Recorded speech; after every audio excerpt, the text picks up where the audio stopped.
El criterio estratégico y el criterio cultural son vitales en la elección de la pareja.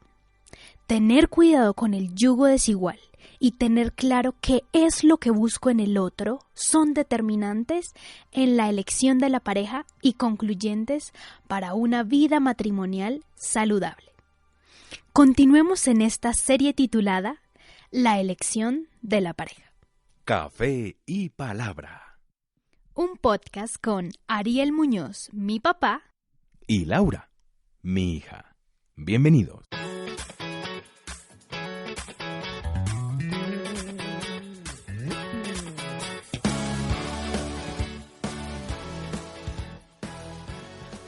Bienvenidos a nuestro podcast Café y Palabra. Gracias por acompañarnos una vez más en este espacio especial para ti. Hola Lau, ¿cómo estás? Bien, ¿y tú, pa? Muy bien, gracias a Dios. Aquí disfrutando de este tiempo, compartiendo contigo un tema tan importante y sé que con los oyentes también, acerca de la elección de la pareja. Les recordamos que esto es una serie titulada La elección de la pareja.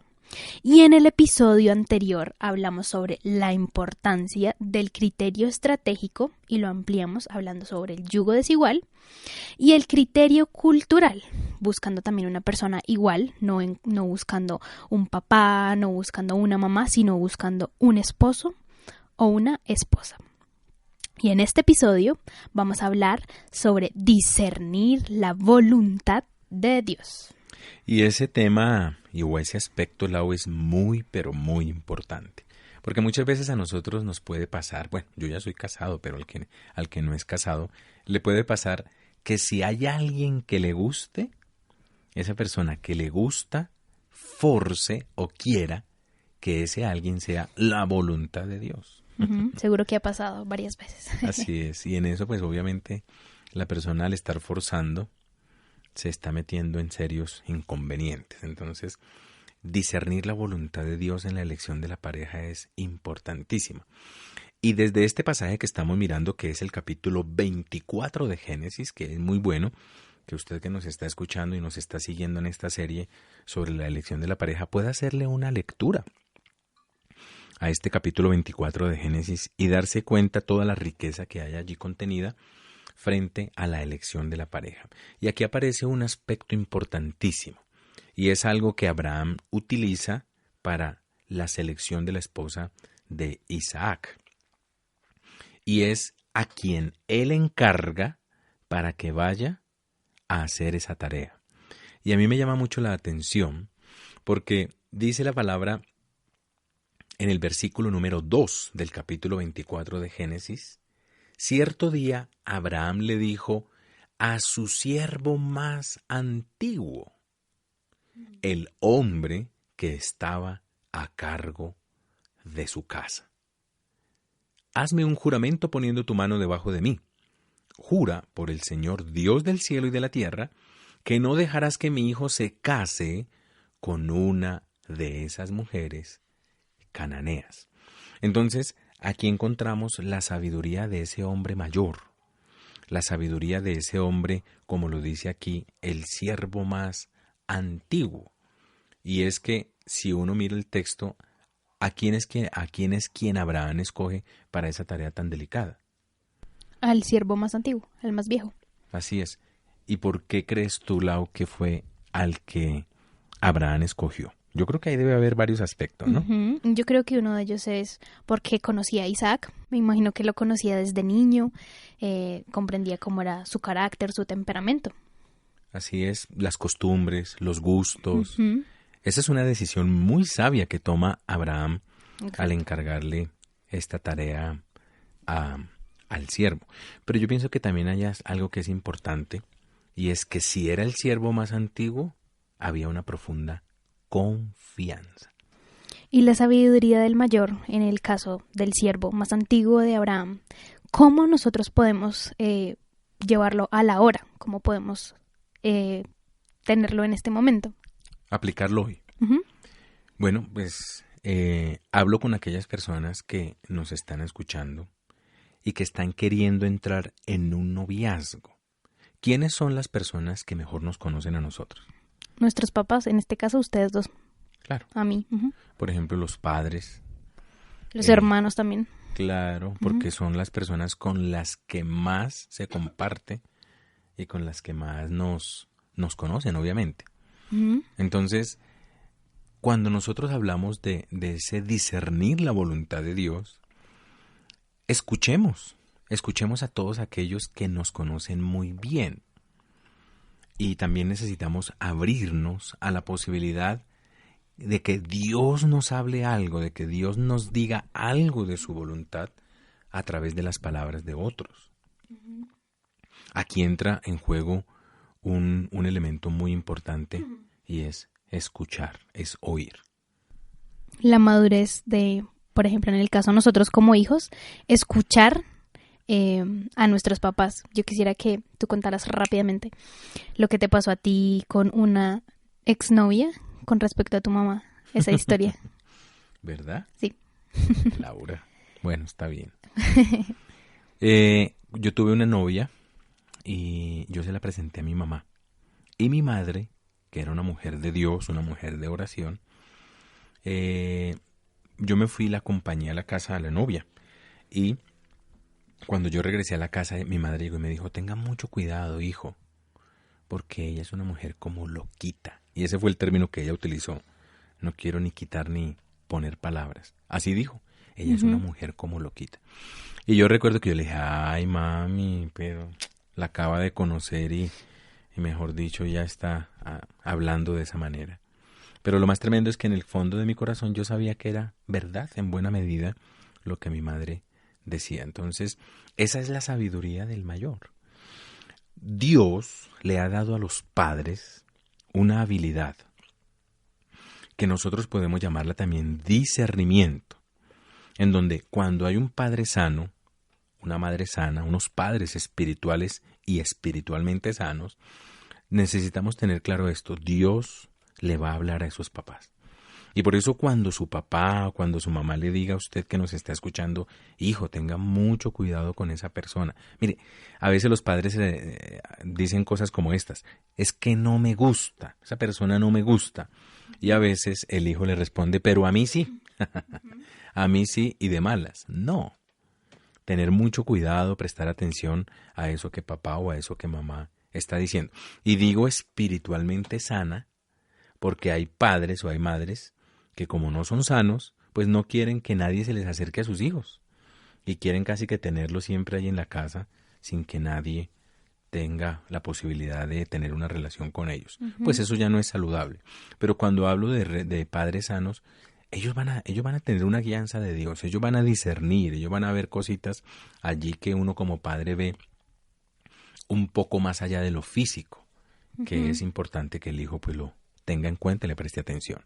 Algo que yo he visto en mi vida es que la voz de mis papás se han convertido en muchas ocasiones la voz de Dios. Y eso lo tengo muy claro y pienso que cuando hay precisamente lo que tú dices, padres sanos espiritualmente, se convierten también en la voz del Señor.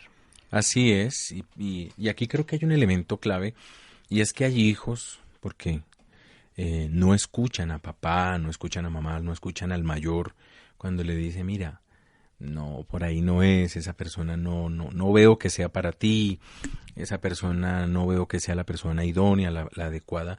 Y el hijo dice, no, pues de malas, porque yo decido por mi propia vida. Hay algo que es importante entender, y es que el que no escucha palabras, escucha acciones. Así es.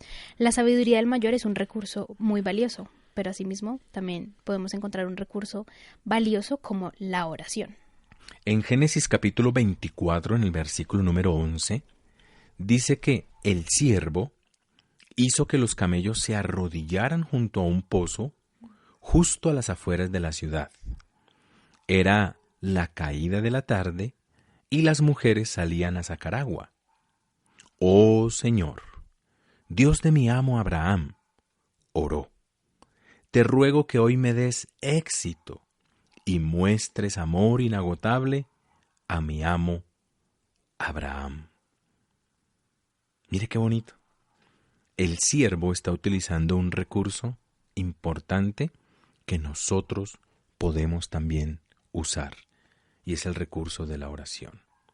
Note que el primero y el principio de una relación es orar y luego actuar, no al contrario.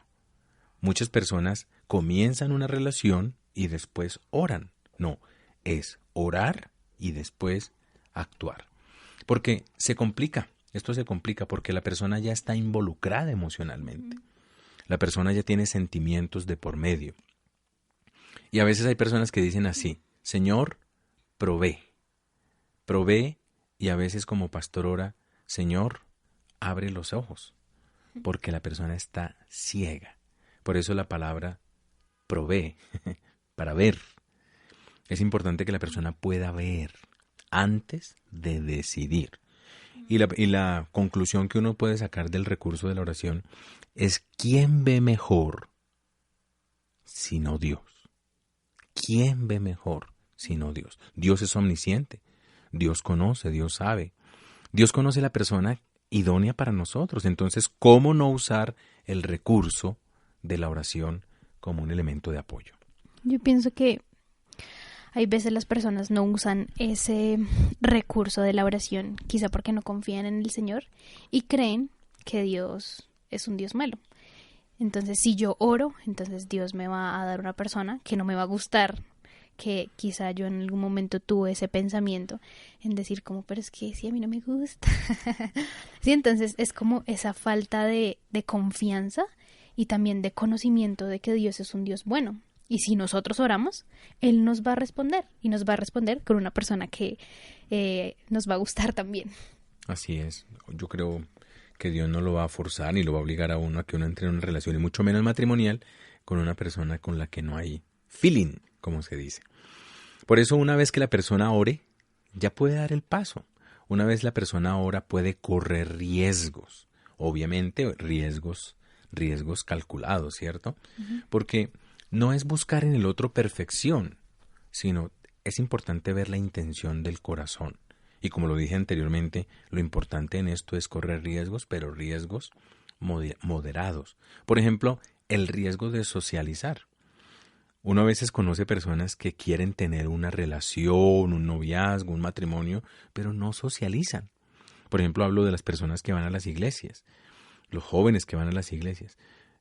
Son los que más tarde llegan y son los primeros que se van.